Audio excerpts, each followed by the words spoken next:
Hey, what's up, everybody? It's me again. It's TeaRon. That's TeaRon, period. And it is another Tuesday. And so we are going to be doing another movie review. But this time, Tiara's out this week. So we have a very special guest who I want to introduce you to. Ladies and gentlemen, Joseph. What's up, Joseph? Yeah. What's going on, ladies and gents? Shout out to Mira. Sorry she couldn't make it. I'm a placeholder. But yeah, I'm T-Ron's little brother, 21 years old. Yeah, let's get it rolling. Let's get this movie review on. Let's make it fun.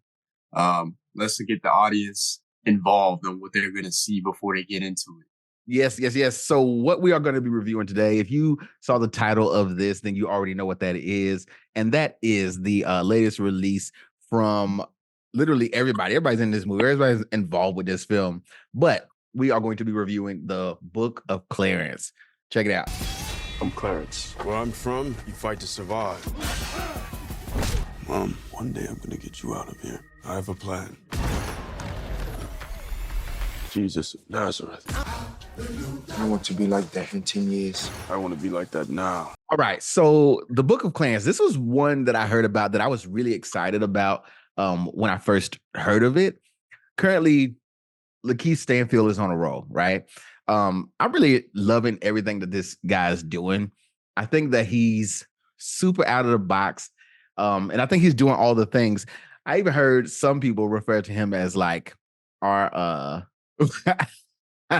this generation's new like Denzel, but I don't agree because Denzel plays all the same characters in every movie, in my opinion. Is that who that name is? I'm not familiar with the name. But who, Lakeith Stanfield? Yeah. Yes, this is our main This is our main character. So Lakeith Stanfield is playing Clarence. Huh? Okay. They said this generation's Denzel. Yeah. I mean, I don't know a whole catalog, but I'm not trying to judge too harshly, but that's too early. I mean, well, you've seen Atlanta, right? You've seen all these different shows, right? Yeah, but we're talking about Denzel Washington. We're compared to though. Yeah. So I don't agree either, but I think I don't agree for different reasons, and that is, I think Lakeith has proven to be a lot more versatile even than Denzel was or is. That's just my opinion.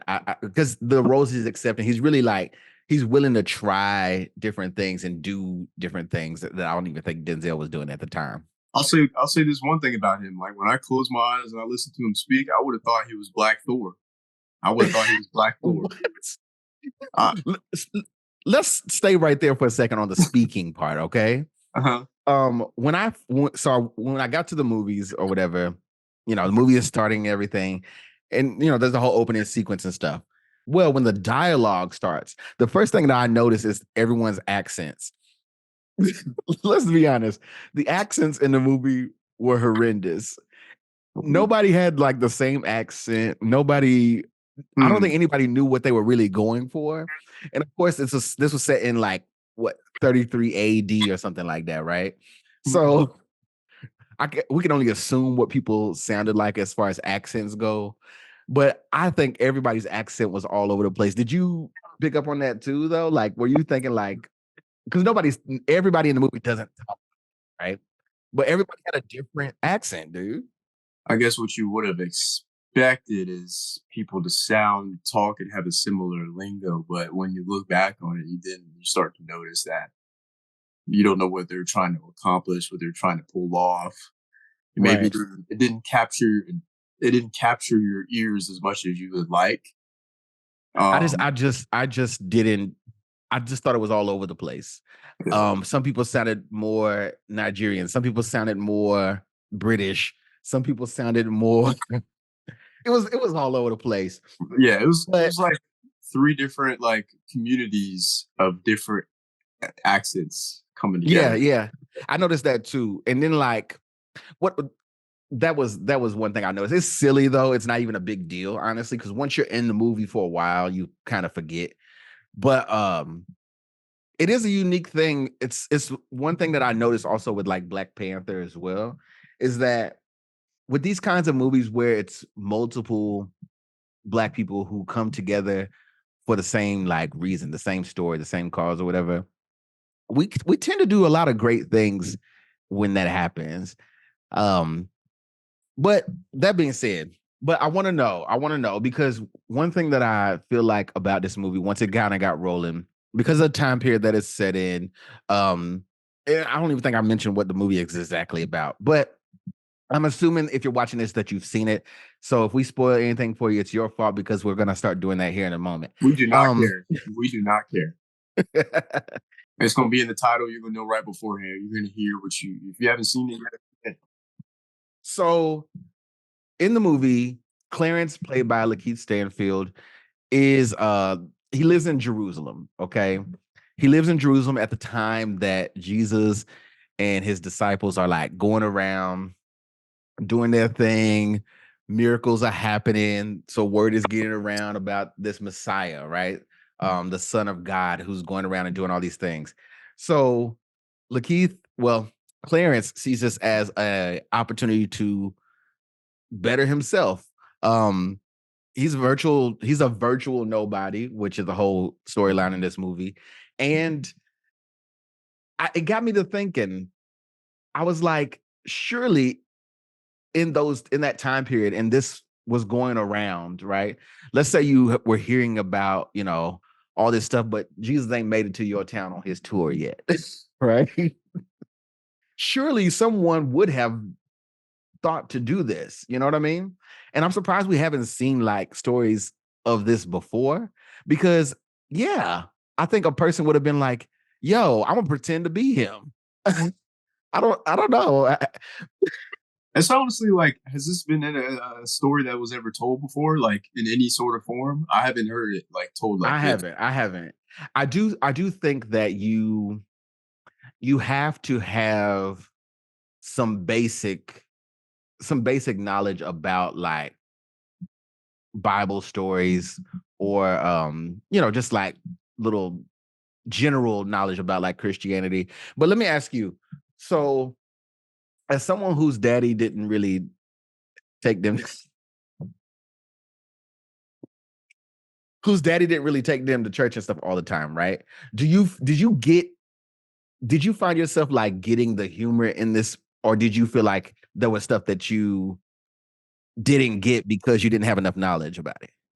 Well, I'm joking about that part, but I'm serious about the question. No, yeah, I get the question for sure, because there's this one scene in particular where I was like, when you're not as immersed in religion as going to church every Sunday, your whole family's preaching gospel, like, there's no doubt about the existence of God and Jesus, then you find that the one scene where he goes to Mary and talks about like, how Jesus got his powers or whatever. He's like, what's the trick behind it? He's like, yeah, I don't want to talk about what has happened. I want to know the tricks behind it all. And they're like, no, it's not tricks. You're stupid. Like, I could kind of get where that part where I was like, okay, yeah, he's making a mockery of,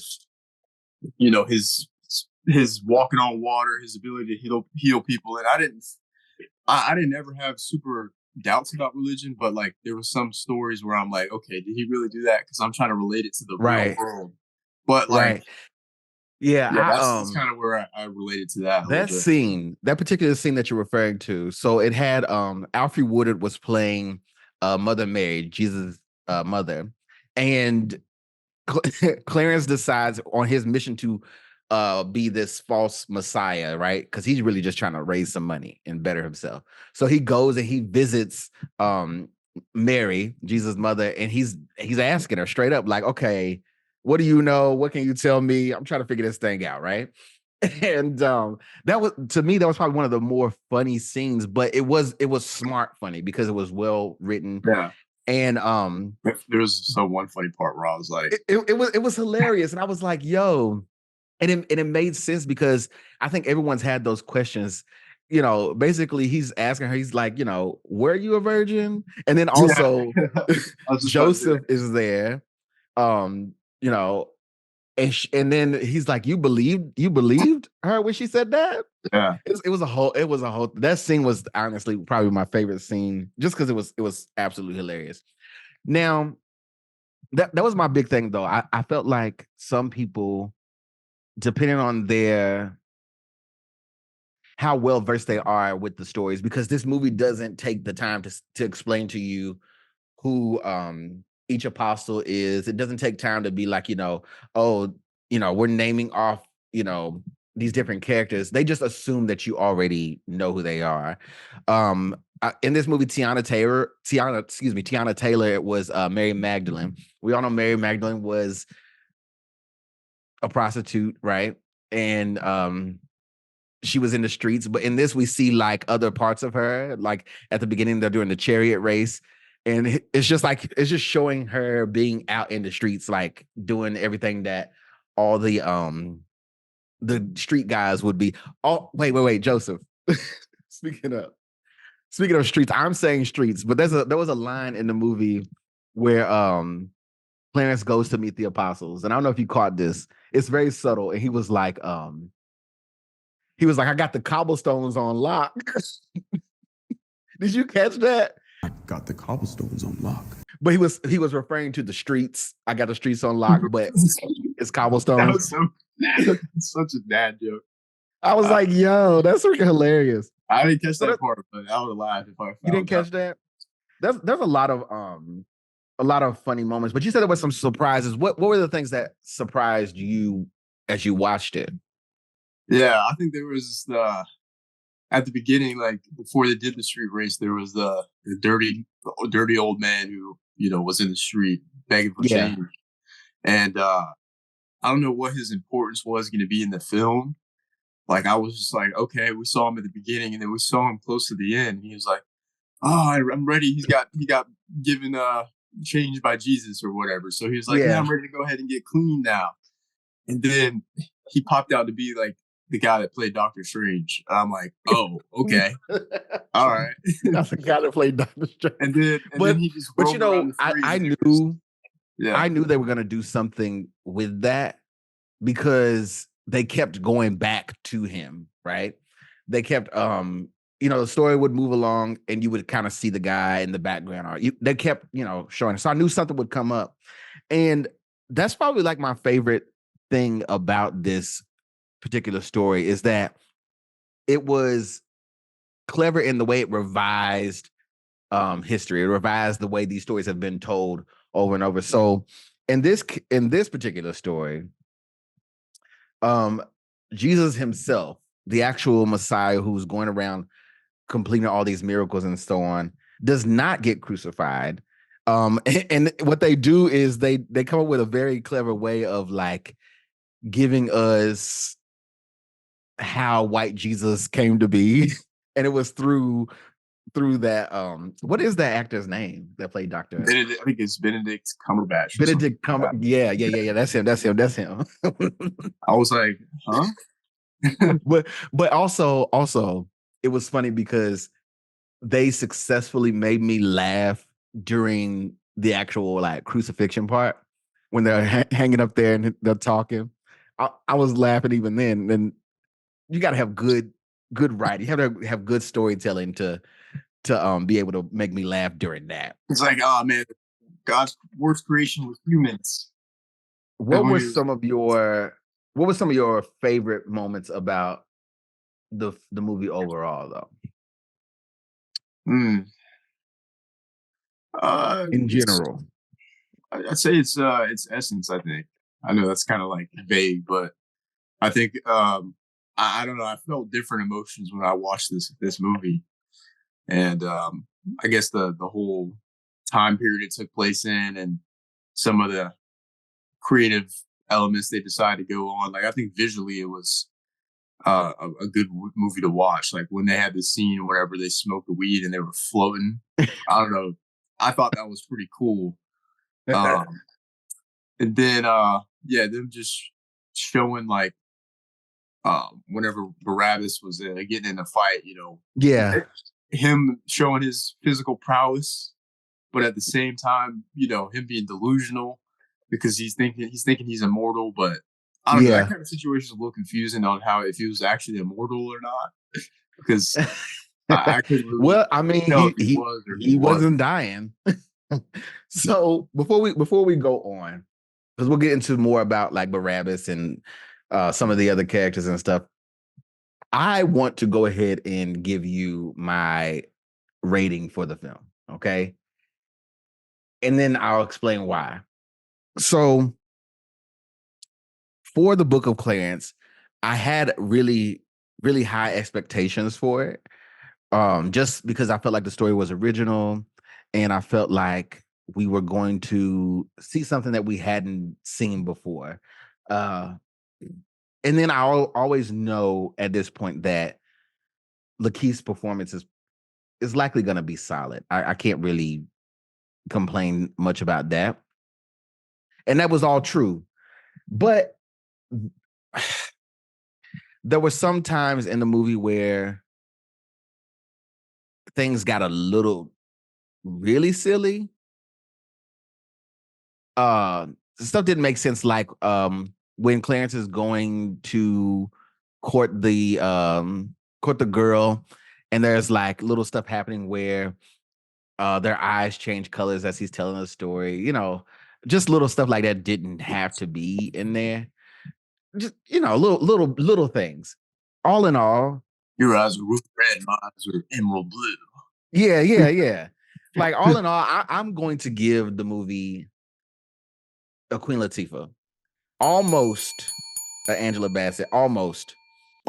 The only reason I'm not is because I think that the movie tried to be too fair. I think that it had a chance to completely retell a story, but it didn't want to alienate believers either. And maybe that's a good thing for some people because you know you don't want to offend anyone with what their personal beliefs are. But to me, I think that they could have completely just made up their own fictional story, which they kind of did. But at the end of the day, they still validated believers. They still let the Jesus in this story be a person who did perform miracles, who was actually out doing the thing and wasn't just like, this false messiah like Clarence was. So there was that. But that's my particular stance. Before we get into the other characters, Joseph, what would you rate this particular film and why? I'm gonna be a little bit more brutal. I'm gonna say it's a Jennifer Lewis. I don't know what the movie's intent was because I think, although I did like parts of the film and some stuff made sense, there were some things that kind of threw it off course. Like, I guess I don't know what I was supposed to feel at the end of it because it really, like, I guess from him to go from a non-believer to a false prophet to then a believer, that transition wasn't as, I don't know, you couldn't really resonate with him because it's like, okay, what's his intent? Okay, he was just trying to impress the girl and try to get money and fame. Yeah, and to just oppress his girl, which at the end of it, he didn't even get that. Yeah, I don't know. He got revived at the end. Yeah, like, okay, and that's what I was thinking too. Or I don't know. It was confusion, I think. Yeah, I was thinking that too. I felt like it was kind of like anticlimactic. It was a little bit of a cop out to take all of that was happening and have it be smart comedy throughout, have it be really clever. Everything that he got up to was really really entertaining, and then to sum it up and say, oh, he was just doing it for love or for this girl. That was kind of whack. Like, so they could have really pressed like there. He had a twin brother, which whenever I saw him cut to him, he looks so funny. He just looks so funny to me. Like, I couldn't help but look at him and couldn't help but laugh. And then, that was another thing I had an issue with, was that also, I don't know if you caught this, but the fact that the movie's about Clarence and his twin brother's name is Thomas, and then we all know of Clarence Thomas, who nobody likes as far as politics go, whatever. But that's besides the point. What his point? Him having a twin didn't have to be. Lakeith still got paid one time for playing both parts. But that's what he acted like. That's how he portrayed it. It's like he played one part, and then the brother was just like he had no like character to him. I couldn't separate him from For all that Clarence was given, the brother Thomas was very just. I want to get into some of the sub characters, the supporting roles, and I want to give a huge shout out to R.J. Cyler, who played Elijah in this film, who was Clarence's best friend and his road dog. You couldn't have picked a better person to play that role alongside Lakeith Stanfield. And it's so funny because the review that we did before this one, we praised R.J. Cyler's performance in the HBO series Rap. And he's just good. He's on a roll, and I enjoyed him a lot in this. He was able to give the comedy and stuff when he needed. And then also, of course, he is the smoking weed in 33 AD, you know? It was just he was perfect. He was perfect. And then Barabbus was played by what's the guy's name? He plays the Lupin. Oh gosh. Have you seen that show Lupin on Netflix? I have not. No. It's like a French series. Hold on. Wait. I know who I'm. Omar Sy. That's his name. I didn't even know Omar Sy could speak English before this movie. Because he's speaking French in the series, and they dubbed his voice or whatever in Lupin. But I didn't know he could even speak English, so that was a surprise to me. But his performance was also great. And though I don't know, it was all the guys stood out to me. I think that they played down the kid from Stranger Things. I forget his name. Yeah. I kind of forgot he was even in the movie. I don't know what I think he was just a transporter. That's what I remember. Yeah. but I saw him being in like some of the promotional material and stuff. So I thought he was going to be more involved, but he wasn't. So, like out of all it's like out of all of his side characters, he was the one that there was such a discrepancy on like what his role was in comparison to the other side characters. Yeah, it could have been played by anybody because it was just like, Yeah.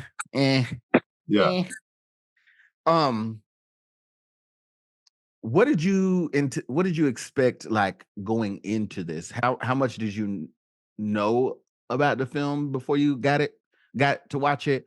And like, because your expectation would have been different. Like I said, I had really high expectations because I was waiting for it. But what was your idea going into it based on like what the synopsis was? I think it, for what it was, like I didn't really study the film as much as you. I didn't really, I did see the preview. I felt like I knew the concept, like it was going to be a false messiah, and then it was going to have a little bit of a comedy aspect of it. So, those expectations, like how the movie would have played out, like those aspects, it didn't. I think it did surprise me, and like on how well I enjoyed it, because I didn't think I was going to enjoy it that much. Yeah.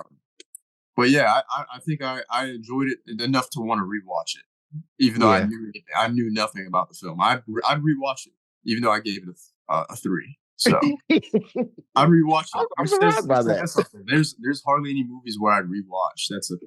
Yeah, I think there's enough going on in this film that you could rewatch it and like see something new again.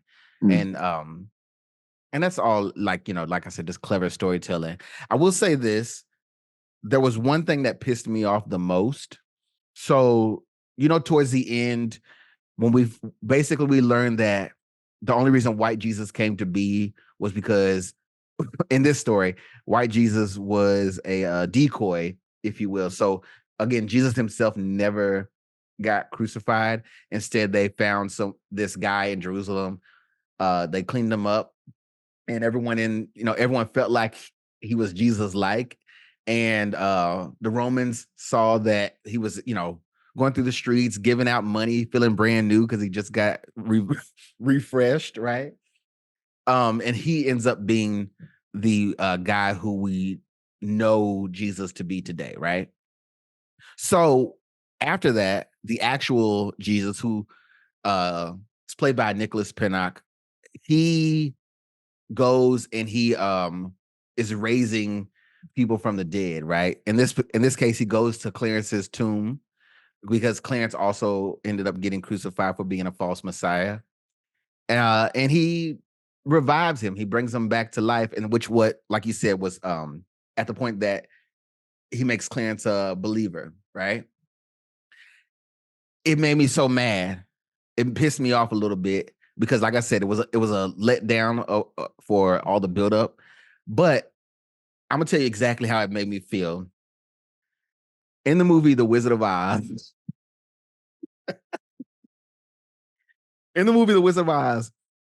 Dorothy goes to the land of Oz. She goes through all that crap, right? She got to go to the Emerald City. She's getting all the crap that goes on. The Wicked Witch is trying to kill her, all this, right? Oh, the Wiz or the Wizard of Oz? Huh? The Wiz or the Wizard of Oz? Either one. Where you get to the end, and then here comes the good witch and says, "Oh, Dorothy, you could have went home the whole time. You had the power within you all this while."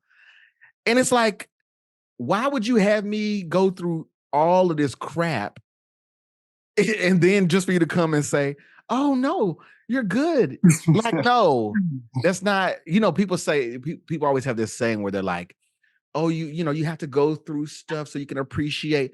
I'm over that. I'm at the age now. You ain't got to put me through no more. Just give me all the reward. I want good day, good day, good day. We tired of suffering for our. No, I don't want to suffer for the payoff. Screw that. That's a twisted logic. That's someone whoever made that up does not want to see you do well. They're trying to justify your downs, but nobody wants to feel like that. And that's the feeling that I got emotionally when I saw at the end Jesus coming to raise Clarence from the dead. I was like, you could have stopped this. It didn't even have to get, you know what I mean? It's like it didn't have to get this far. What I felt was basically the real Jesus was in the cut, chilling, enjoying life, while this false prophet who's getting all the credit for him being the real Messiah takes the actual sacrifice to then just be like, yeah, he gets all the glory at the end. I'm gonna heal you now because you believe in me. That's how I perceived it. But obviously, it was probably more better than that. But it was probably supposed to be more. Man, you ain't got to. You don't have to, because I'm literally, getting whipped in the street, going through the whole thing, having to carry the cross and do all this. I'm going through all the crap. I'm getting why even put me through that trauma? I don't know. You felt like he could have been there, right? He could have been there and just. It makes it seem like Jesus was like, "Oh no, you're gonna stroke my ego before I do anything for you, bro." That's what it really. I swear that's how I thought of it. Like, come on now, don't play with Jesus like that. He was not like that. He was sacrificing. He wasn't making people work for him. Like, man, it's just refreshing though to see a story like this be told and ultimately have plenty of laughs. And again, I would, like you said, you would rewatch. I would totally rewatch this again. But I'm gonna wait until it comes out on streaming. Just step back a little bit, It's just saying. I don't think that the movie is going to be received well by anyone who's a hardcore religious person, just because there's the racial hangups and then there's the retelling of stories and stuff like this. So I'm sure that kind of stuff is going to come, but overall everything else was fine. The soundtrack was good, the actors were on point. I wasn't disappointed by anyone's performance.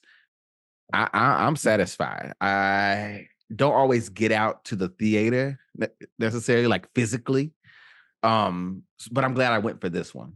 Like, so, I can say one thing: this movie, I didn't feel like there was moments where I was like, oh shoot, like how much time has passed? I Yeah, think the transitions were smooth. Like I felt like it wasn't a 2 hour long movie. Like I felt like it had my attention the whole time. yeah, yeah. Same. Well, I won't keep you too long. Joseph, I do want to thank you for joining me and chatting with Yeah, me thanks for about having this me. I particular appreciate film and stuff. it. If you would take a moment, let the people know where they can find you, follow you, keep up with you, all the things. All right. Can I keep it mysterious for now? If you want. Yeah. Just so This guy. I gotta get used to y'all YouTube people and y'all make sure I can trust y'all before I can give out my location, Just keep it mysterious for now.